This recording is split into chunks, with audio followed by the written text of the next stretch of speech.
Alright, you're going to take a look at a lesson here dealing with the law of cosines. The law of cosines is very specific. It is not the same thing as cosine. Cosine itself is a specific angle relationship and side relationship dealing with right triangles. The law of cosines is a bigger thing. It's based loosely off the idea of cosine. That's where the name comes from. But these triangles, these properties, these laws we're going to be taking a look at. These allow us to deal with any triangle, whether it's a right triangle or not. So these are a little bit more powerful situation. These do work for right triangles, so you can use them on right triangles in the formulas that we're going to be taking a look at. First of all, we're going to take a look at law of cosine, when to use it. We're going to see about how to find angles and see about how to find sides. First thing we're going to look at is the formulas. And there are two versions of the law of cosine formula. It's not that they're different versions, it's just I like to show my students both of these because it's two different versions of the same formula. If you don't manipulate it correctly, then it ends up being wrong. So first of all, the first version of the formula is to find sides. I'm not actually going to perform it this time, but I just want to point out what's going on. This is c squared is equal to a squared plus b squared minus 2ab times the cosine of angle C. Let me write this as angle C. Key here to this formula working, and this is the very most important thing, is this side that is by itself over here is opposite to this angle that is over here on this side. That's the key. A and B are the other two sides. Now, this is not like a right triangle. In a right triangle, A, B, and C are specific. C is the hypotenuse, A and B are the legs. This isn't a right triangle, so they don't have a hypotenuse, they have a leg, so you have to set it up in a little bit different way. And that key is this. The side that is over here by itself is the angle that is across from the angle that you're given in a given situation. This is going to be an SAS situation, so this is going to be the angle, this is going to be the side across from that angle, this allows us to find that third side in that situation. And then A and B are simply the other two sides. So the key here is opposites for these two things. Opposite side here, opposite angle there. The second version of the formula allows us to find angles. This is going to be in a side-side-side situation where we have all three sides of the triangle. The version of this formula looks like this. Angle C, or the measure of angle C, is equal to c squared minus a squared. Sorry, I started to mess that up. Let me fix that. Forgot one piece, the important piece. This is the cosine inverse of a big bunch of stuff. C squared minus a squared minus b squared all over 2ab. Oops, messed up there. 2a, I don't know why I wrote a C when I was thinking b. Alright, so that's the cosine inverse, and I think that's supposed to be a negative 2 there when we go to do that because that'll divide out. Alright, so in this situation now, cosine inverse is something that you've dealt with when you dealt with sine, cosine, and tangent. Again, the key to the formula is that you have a C, measure of the angle, and the side that is by itself. These are to be opposites of each other. Notice we have the A and the B again. Those again are the other two sides. So whichever angle I'm after, the side across from it's the one that goes into place here, and then the other two sides go in these slots there, and we'll show you how to use that in your calculator here in just a few minutes when we do a little bit of calculating. All right. Next piece then is we want to look at the basics of the law of cosines. The law of cosines and the laws that we're going to be learning are going to deal with four situations. We're going to have SSS, SAS, an ASA, an AAS, and an SSA situation. These three situations deal with the law of sines. These two situations are the law of cosines, which is the one we're studying today. So we'll be looking at SSS and an SAS situation in order to get what's going on. Basically, it boils down to this. It doesn't matter the letters you have, but you should have learned that if I call this side X, I'm going to call this side W and this side capital T, or sorry, these angles, the vertices, then this is side little t, this is side little w, and this is side little x, and that's the way they name them. So however you name a triangle, if it's X, W, T, then your sides are normally put together in that particular way as well. In order for the law of cosines to work, I either need to know two sides and the angle in between them, which would be an SAS situation, or I need to know all three sides in order to be able to go through and calculate them. And this is very important in the law of sines and the law of cosines, that you're able to identify opposite angles and opposite sides. The keys to setting up the law of cosines is whatever particular angle or side I'm after has to be across from something that is unknown. All right? So if the angle is unknown, I need to be able to key in on the side that's across from the one I'm trying to find. Or if the side is unknown, I need to know the measure of this angle in order to figure it out on that side. So we have to have this certain situation. If you come to a triangle, if I give you a triangle, let's say, this is a 88-degree angle, and this is a 62-degree angle, and this is a 30-degree angle, that doesn't help us. And if I knew even one of these sides, let's just say this was 15 millimeters, that's still not enough information for the law of cosines to be applied. So we've got to know two sides for the law of cosines to work. If you don't know two sides, the law of cosines is not going to work. So the basics boils down to the opposites. It boils down to knowing whether it's an SAS or an SS situation. An SAS situation might be something like this, where I know this angle is 69 degrees, 13 feet, 17 feet. Now we're in a law of cosine situation. I can solve this triangle with the law of cosines. I'll use one version of the law of cosines to find this side, then I'll use another version of the law of cosines to figure out the two angles. Actually, I'm going to have to figure out one of them, because once I know the two angles, I just use the 180 rule to finish up the third. In a side-side-side situation, I might have something like this, where this is 44 meters, this is 31 meters, this is 30 meters. In that case, now I have to use the law of cosines to find the angles twice, then I use my 180 rule to finish it out, and I'll show you two examples of that as we get ready to get going here. All right. So I'm going to work through two examples, and I'm going to model the way that you ought to go through and do these. And just be aware, I'm going to have to do a little transferring here between the screen. I'm going to do a little bit more rounding on the screen than I would actually do in real life, because the calculator has a tendency, or does not stay up on the screen as I do my calculations. All right, so the first thing I want to look at, and this slide was entitled Finding Angles. So in this case, I'm going to deal with the side situation. So in this case, we're going to know all three sides. So I'm just going to make up some numbers. Let's call this side 47 meters. We'll call this side here, looks like it's a tad bit shorter, let's call that 44 meters. And this other side is a pretty good bit shorter, so we'll call this one 29 meters. And I want to find three angles, X, Y, and Z. All right, so that's the setup for the, I'm trying to do my calculator on the screen. That's my setup for a side situation.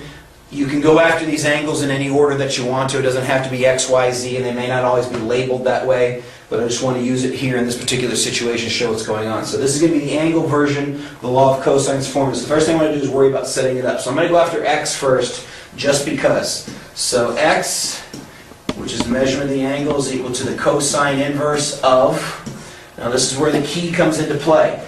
Across from the X is the key. You have to set up the law of cosines so that the angle you're trying to find and the side across from it are the two main players whenever you're dealing with the formula. So across from the X is the 47 meters. So this would be 47 squared minus the other two, which is going to be 44 squared minus 29 squared over negative 2 times 44 times 29. All right? So that's just filling in the pieces. This is the angle I'm after. This is the side across from it. These are the other two sides. These are the other two sides again. There's nothing you can do here except for memorize your formula. Now, obviously, you're going to have a formula sheet, so you just need to be able to plug in correctly and know and understand that the angle that's here and the side that's there have to be across from one another. All right. So to type this in, you need to be really careful. You can do all this in one big fatal swoop if you have a graphing calculator, so I want to show you how to do that. Let me first of all check and make sure my mode is in degrees. And it wasn't, so I'm glad I checked.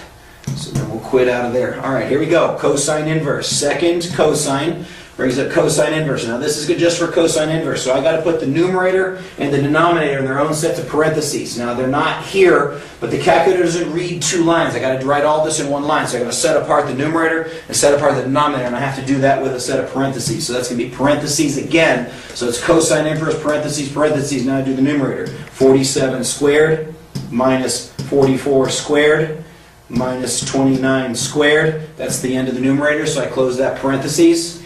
Divided by, open a new one to contain the denominator. Negative 2 times 44 times 29, close parentheses. That closes the denominator, then I need to close it again to close the cosine inverse. So your calculator is going to do all of this in one swoop.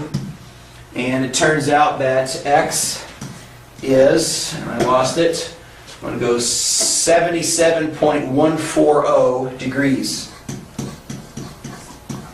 All right, and then I'm going to begin to teach you this. I'm going to store this value in the variable x, so that when I need the exact value in a few minutes, I'm rounding it here, I want the exact value in a few minutes. So you hit store. Right above your on button is a thing that says STO, S-T-O. That means store, and then I get to choose what letter I want to store it in. So I'm going to store this one in x, since those are the variables I'm using. So let me see if I can find it. X, Y, Z, they're hard to see here on the screen. I believe that's an X, and then I hit enter again, so that number is now stored in the variable X, and we'll see in a few minutes why I would go ahead and do that thing. Alright, so let me go back to here. So now I found out what the measure of angle X is. Now I'm going to go after angle Y, let's say. So Y is equal to the cosine inverse of, set it up, fill in the pieces. Across from the Y is the 44. So the 44 goes in the place of honor. Minus 47 squared minus 29 squared, all over negative 2 times 47 times 29. Alright, so there's my calculation for y. Now I'm going to go back to my calculator. I can retype that, but let me also teach you another trick. I can go a little bit faster. If you hit second enter, it brings up your last command. Second enter again, brings me 2 commands back. So now what I'm going to do is I'm going to go through and edit the formula. Where it was 47, I now need a 44. So here we go. 44 and 47. So I switch those two. And then I need to switch this one also. That needs to become a 47. And that's now matching to what I had before. Enter. My angle Y is 65.879. So Y is approximately 65.879. This should be approximate here as well. Make sure that's right, 65.879. Okay, good. Now I don't need to store this one. Watch what I'm going to do in order to calculate Z. Z is 180 minus X minus Y. So Z is going to be approximately 180 minus my last answer, that second negative sign that brings up A and S. That's going to give me my last calculation, minus the number that I stored in X. So I go alpha. Let me see if I can remember where that X was. I think it's here. So 180 minus the last answer I had, which is a 65 point there. It also brings up this 77 number, enter, and it tells me that Z is approximately 36.961. 36.961. All right, now, when we learn the law of sines, I'm going to be able to teach you specifically how to check these answers and make sure they're correct. We're not ready for that yet, but I can at least verify a couple of things. So I'm going to check this in, actually not 3, but 2 ways. First one is this. The largest angle should be across from the largest side. The smallest angle should be across from the smallest side. Then I'm also going to check the angles for 180 degrees. But obviously they should turn out to be that, so it's not really helpful. The law of sines is a better way to check that, but we're not ready for that yet. All right, so 47 is my biggest side, so X should be my biggest angle. And of the 3 angles I calculated, that is correct. 44 is my medium side, so Y should be my medium angle, and it is. 29 is my smallest side, so Z should be my smallest angle, and it is 36 degrees. And then I'm just going to get a round here, round here. So let's see, 36.981 plus 65.879 plus, this is not the best way to check. As I said, the law of sines is a better way to check, but we can't do that quite yet. Those do add up to 180. So this is not a perfect check. It doesn't guarantee the answer is correct, but at least lets me know it's reasonable. If I had ended up with some other situation like this was 77 and this was 36, then I would have known there was a problem. All right? But you'll notice I didn't do a lot of work here. What I did is I recorded to find X. Here's what I did. Then I used my calculator to find the answer. Here's Y, here's what I plugged into the formula so I can identify which formula you're using, did you plug in the right numbers, and then here's the answer. That's also going to be required of you on the test. Alright, now we're going to go to finding sides. This is going to be an SAS situation. Actually, I'm going to have to do finding side and finding angle in order to solve this triangle. Let's go with something like this. Let's call this 6.7 feet. This one's a little bit shorter. Let's call this 5.1 feet. when that angle looks like it's somewhere in the ballpark of 27 degrees. So I need to know this side, this angle, and this angle. 3 given, 3 unknowns. That's the way it's always worked. It's the way it worked with sine, cosine, and tangent. It's the way it's working here. If you don't have 3 pieces of information, it may not be enough. In fact, it won't be enough. And if you have more than 3, it might be too much, because there's ways to prove that the information is actually incorrect. So first of all, dealing here with the situation of finding x for law of cosines, I need to have a number across from there, and I have that, so I'm going to set up the law of cosines. X squared, remember that this thing is squared, is equal to 6.7 squared, that's one of the other sides, plus 5.1 squared, minus 2 times 6.7 times 5.1 times the cosine of my angle, which is 27 degrees. That's a lot of space there, but this is the side, this is the angle opposite it. That's the key, that these have to be opposites. Other 2 sides, other 2 sides. Now I'm just going to type all that in my calculator. In fact, I'm just going to do it this way. I'm just going to go big giant square root of all that stuff. Let's see if I can get my calculator in a position where I can still see that. Alright, so here we go. I need the square root of, it brings up a parenthesis to begin with, 6.7 squared plus 5.1 squared minus 2 times 6.7 times 5.1 times negative 2, 6.7 times the cosine of 27 degrees. Close, that closes the cosine. Close it again, that closes the square root. And it tells me that x is approximately 3.164. Alright, and this would be feet. So there's my units. Now we need to go through and find the angles. Now that I know this value, I can use it to calculate the values, but I'm going to want to save this exact value, so I want to store that. I'm going to store it to x again. So store it to alpha x. So that number's stored for me, and I always write here to the side where did I store that thing. I probably don't need to do that since these are the same values as in case I had to change it. All right, now we're going to go after angle y. I can't use the side version of the formula anymore. I got to go back to the angle version. So angle y is equal to the cosine inverse of,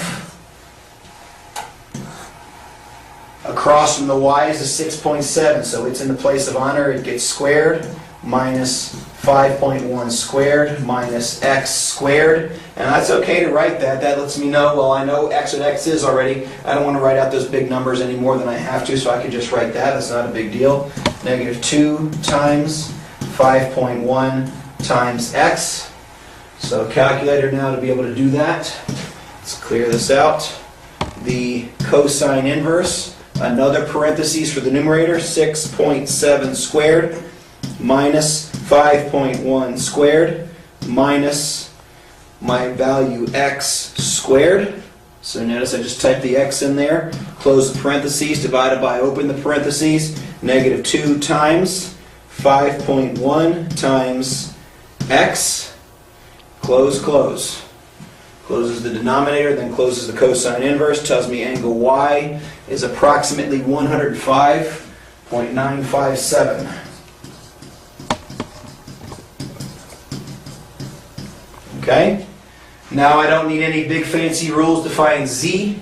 Z is equal to 180 minus 27 minus my angle y, or my value y. So I could just type that in just like that. So this is going to be 180 minus 27 minus my last answer. And z is 47.043. And there's no good way to check these, especially in this situation. I can check the adding up to 180. I really just say you're checking for when we get to the law of sines. There's not a whole lot you can do, but I will do one informal check, and that is the biggest side across the biggest angle. It doesn't guarantee that my calculations are correct, but at least lets me know it's reasonable. 6.7 is my largest side, and y is my largest angle, so it's correct there. 5.1 is my medium side, and z is my medium angle. X is my smallest side, 27 is my smallest angle. Not guaranteed that it's correct, but we have a pretty good at least idea that I'm heading in the right direction. That's the law of cosines. It's going to take a lot of practice. I only showed 2 examples up here. Make sure you're doing your sheets and getting your practices and answering questions the way that you, or sorry, asking questions the way that you need to. Get lots of help on these. It's not a tough thing once you get used to the formula. It's just a question to plug it in your calculator correctly. Take your time, do it right, think about what's going on. These are very specific formulas that are very useful. So until next time, see ya!